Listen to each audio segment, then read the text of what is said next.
Hello friends, welcome to Insight Maths. दोस्तों, आज की वीडियो आप सभी के लिए बहुत इंपॉर्टेंट होने वाली है क्योंकि आज हम लोग डिस्कस करने वाले हैं कि जो हमारा सेमेस्टर 4 है उसमें जो प्रैक्टिकल होता है वो किस तरह से होता है, यानी कि जो उसका प्रोसेस है वो क्या है। और जो दूसरी बात हम लोग डिस्कस करेंगे वो ये कि वाइवा में जो हमारा प्रैक्टिकल होता है उसमें जो हमारी फाइल बनती है वो ज़्यादा इंपॉर्टेंट है या फिर जो हम लोग वाइवा देते हैं वो ज़्यादा इंपॉर्टेंट है। तो चलिए पहले वाले क्वेश्चन को डिस्कस करते हैं कि प्रैक्टिकल होता कैसे है। देखिए, जिस भी दिन आपको बुलाया जाएगा कॉलेज में कि प्रैक्टिकल है, उस दिन वहाँ पर लखनऊ यूनिवर्सिटी से 2 एग्जामिनर आते हैं। ठीक है, हो सकता है कि वो एक एक करके, मतलब कि दोनों अलग अलग करके अलग अलग बच्चों का ले ले, या फिर हो सकता है कि वो दोनों साथ में ही बैठ के एक ही बच्चे का वाइवा ले। वो उनके ऊपर डिपेंड करता है। अब देखिए, वो बैठे रहेंगे, आपको जाना है अपनी फाइल लेकर के, फाइल उनको हैंड ओवर करनी है। उसके बाद वो फाइल को देखेंगे, चेक करेंगे और आपसे वाइवा लेंगे। बस ये इतना ही सिंपल सा प्रोसेस होता है।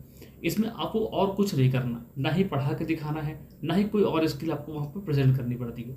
इसीलिए देखा जाए तो सबसे इजी प्रैक्टिकल है, लेकिन साथ ही साथ अगर देखा जाए तो ये बहुत डिफिकल्ट प्रैक्टिकल है हमारे चारों सेमेस्टर का। क्योंकि देखिए, अगर आप बात करें थर्ड सेमेस्टर की तो वहाँ पर आपको पढ़ाने का मौका मिलता था। ठीक है, तो अगर आप टैलेंटेड हैं, आपके पास स्किल्स हैं, तो उन स्किल्स से आप टीचर को इम्प्रेस कर सकते थे। लेकिन यहाँ पर हमें सिर्फ क्या है, एक ही मौका मिलता है। हमने फाइल हैंड ओवर करी, उसके बाद वो हमसे सीधा वाइवा पूछने लगते हैं। अब हमें क्वेश्चंस के आंसर आते हैं तो ठीक है, हो सकता है कि आप पढ़ने में अच्छे हो लेकिन कोई ऐसा क्वेश्चन उन्होंने पूछ लिया जो आपको नहीं आता।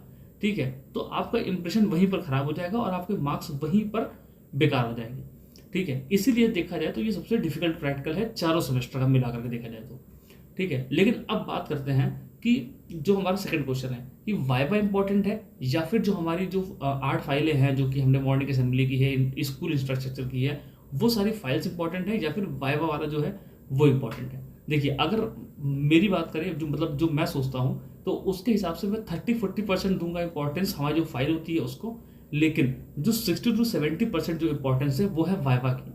देखिए, आप सभी को पता है कि जो एग्जामिनर आते हैं वो लखनऊ यूनिवर्सिटी से हैं, मतलब काफ़ी एक्सपीरियंस्ड लोग होते हैं वो। ठीक है, और आपको ये भी पता होगा कि अधिकतर लोग आपके क्लास में जितने होंगे, अगर मान लीजिए 100 बच्चे भी हैं तो 100 में से लगभग सिर्फ 30 ने ही इंटर्नशिप करी होगी, बाकी 70 ने इंटर्नशिप नहीं करी होती है। ठीक है, तो वो जो लोग आते हैं लखनऊ यूनिवर्सिटी से उनको पता है ये बात। ठीक है, सोचिए, मुझे पता है, आपको पता है, तो उनको भी पता ही होगा कि कितने लोग इंटर्नशिप करते हैं और कितने लोग इंटर्नशिप नहीं करते हैं। ठीक है, इसीलिए अगर मैं बताऊं तो उनको पता चल जाता है, हमारे हाव भाव देख करके, हमारा कॉन्फिडेंस देख करके, हमारे एक्सप्रेशंस को देख करके वो समझ जाते हैं कि किसने इंटर्नशिप करी है, किसने नहीं करी है। लेकिन वहाँ पर ध्यान देने वाली बात यह है कि सबकी फाइल बहुत अच्छी अच्छी बनी होती है, सभी ने अपनी फाइल को बहुत अच्छे से लिखा होता है, प्रेजेंट किया होता है। ठीक है, तो अब आपके पास एक ही मौका है कि अपने आप को अच्छा दिखा सकें, क्योंकि देखिए फाइल तो सबकी लगभग एक ही जैसी बनी है और ये वो एग्जामिनर भी जानते हैं कि सबने एक दूसरे की ही कॉपी करके बनाई है।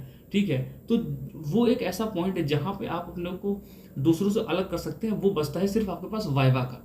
ठीक है, इसलिए मैं आपसे बोलूंगा कि जब भी आप वाइवा देने के लिए जाएं, बहुत अच्छे से तैयारी करके जाएं, क्योंकि वाइवा ही आपका मेन है, उसी से आपके अच्छे मार्क्स बन सकते हैं। अगर देखा जाए तो अगर 300 नंबर का होता है तो 300 में से 230 नंबर, 240 नंबर प्लस उसी के आते हैं जिसका वाइवा अच्छा होता है। ठीक है, अब देखिए, वाइवा की कुछ ऐसी ऐसी चीजें हैं जो कि वो अधिकतर बच्चों से पूछते हैं। ठीक है, जैसे सबसे पहला कि वो अगर फाइल देख रहे हैं, उनको फाइल अच्छी लगी, उन्होंने फाइल खोला, तो हो सकता है कि वो फाइल से ही क्वेश्चंस पूछे, और अगर आपकी किस्मत अच्छी होगी तो ही वो फाइल से पूछेंगे। ठीक है, क्योंकि फाइल से जो भी क्वेश्चंस होते हैं वो बहुत ईजी होते हैं। ठीक है, लेकिन फिर भी बहुत से ऐसे बच्चे हैं जो उसका भी आंसर नहीं दे पाते। मुझे याद है कि शायद मेरे टाइम पे एक बच्चे से उन्होंने पूछा था कि जो आपने फाइल बनाई है रिफ्लेक्शन एंड कंसोलिडेशन वाली, इसका मीनिंग क्या होता है। ठीक है, उसने फाइल बहुत अच्छी बनाई है लेकिन उसको इसका मतलब ही नहीं पता था। अब सोचिए, आपने फाइल बना रखी है लेकिन उसका मतलब ही नहीं पता है, तो आपको वो जो एग्जामिनर है वो नंबर देगा तो किस बेसिस पे नंबर देगा। इसीलिए मैं बोल रहा हूँ कि जो फाइल है उसको अच्छे से बनाइए, ठीक है, लेकिन वाइवा पर ज़्यादा मेहनत करिए। जैसे फाइल है तो उसमें अधिकतर क्वेश्चंस जो पूछते हैं फाइल से वो ये है कि स्कूल का नाम क्या था, स्कूल का शेप, मतलब स्क्वायर शेप में बना हुआ है, रेक्टेंगुलर शेप में बना हुआ है, एल शेप में बना हुआ है, जो बिल्डिंग है वो किस शेप की है, इस तरह क्वेश्चन पूछते हैं। डायरेक्टर का नाम पूछ लेते हैं, असेंबली होती है उसमें प्रेयर कौन सी होती है, इस तरह के कुछ क्वेश्चन पूछ लेते हैं।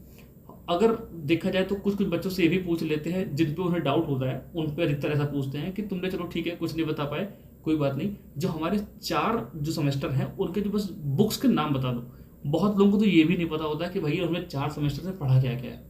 ठीक है, तो ऐसा बिल्कुल नहीं करना है। अच्छे तरीके से जो भी हमारा वाइवा है उसको प्रिपेयर करके जाना है। ठीक है, और अगर आपकी किस्मत बहुत ही खराब रही या फिर समझिए कि बहुत अच्छी रही, अगर आपका सब्जेक्ट स्ट्रांग है तब तो ठीक है, लेकिन अगर आपका सब्जेक्ट वीक है और उन्होंने आपके सब्जेक्ट से पूछना शुरू कर दिया तब तो दिक्कत है। जैसे कि मान लीजिए मेरा मैथ्स का है, ठीक है, तो उन्होंने मुझसे मैथ्स के 1-2 क्वेश्चन पूछे थे, छोटे मोटे बेसिक फॉर्मूला ही पूछे थे, लेकिन मैंने बता लिए। तो अगर आपका सब्जेक्ट स्ट्रांग है तब तो ये आपका प्लस पॉइंट है कि वो आपके सब्जेक्ट से पूछे। ठीक है, जो भी आपका मैथ्स है, साइंस है, कॉमर्स है, जो भी है। ठीक है, लेकिन अगर आपका सब्जेक्ट नहीं अच्छा है तो आप कोशिश करिए कि ये मतलब जो भी ऐसा आंसर दीजिए कि वो आपकी फाइल्स को देखें या फिर जो भी आपको आता है उसके हिसाब से अपना वाइवा मतलब थोड़ा सा डायरेक्ट करने की कोशिश करिए। तो यही कुछ चीज़ें थी जो मुझे डिस्कस करनी थी। मैं आपसे अभी भी फिर से बोलूँगा कि अपना ज़्यादा फोकस करिए वाइवा को प्रिपेयर करने में। ठीक है, तो इन सब बातों को ध्यान रखिए। मैं धीमे धीमे लेकर के वीडियोस आऊँगा जिसमें बताऊँगा कि आप वाइवा के लिए क्या क्या चीज़ें प्रिपेयर कर सकते हैं या फिर जो हमारा एग्जाम होने वाला है थ्योरी वाला उसके लिए कहाँ से प्रिपेयर कर सकते हैं। ठीक है, तो आज की वीडियो के लिए इतना ही। वीडियो अच्छा लगा हो तो इसको लाइक कर देना, कमेंट कर देना, शेयर कर देना। मिलते हैं अपनी अगली वीडियो में, तब तक के लिए